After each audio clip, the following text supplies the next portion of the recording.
Igan, hindi pa rin humungupang baha sa ilang lugar sa Bacoor, Cavite na apektado ng bagyong Enteng at Habagat. Perwish rin sa mga residente ang kawalan ng supply ng kuryente mula kahapon. Sa ngayon po, suspendido pa rin ang mga klase sa lahat ng antas sa pampubliko at pribadong eskwelahan doon. At live mula sa Bacoor, Cavite, may unang balita, si Bea Pinlac. Bea?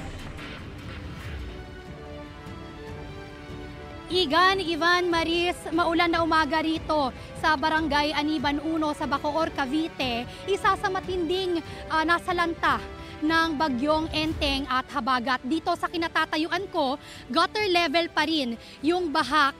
Maulan na nga, pero pag dumire-diretso ka pa raw, ay mas lalalim pa yung antas ng tubig. Kung makikita rin natin, yung ilang bahagi ng mga bahay rito ay pinasok na rin ng tubig baha. Ayon sa mga residente rito, umabot sa halos lagpas tao ang baha rito kahapon. Madaling araw tayo dumating dito, naabutan pa natin ang abot tuhod na baha. Talagang pitch black din ang mga kalsada dahil sa kawalan ng supply ng kuryente. Perwisyo raw ang dulot nito sa hanap buhay ng mga residente.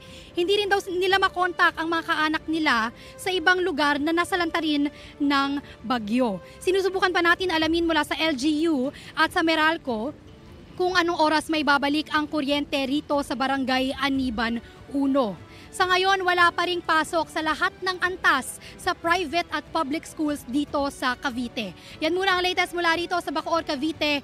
Bea Pinlac para sa GMA Integrated News. Kapuso, para laging una ka sa mga balita, bisitahin at mag-subscribe sa GMA Integrated News sa YouTube. Sa mga kapuso abroad, samahan nyo kami sa GMA Pinoy TV at sa www.gmanews.tv.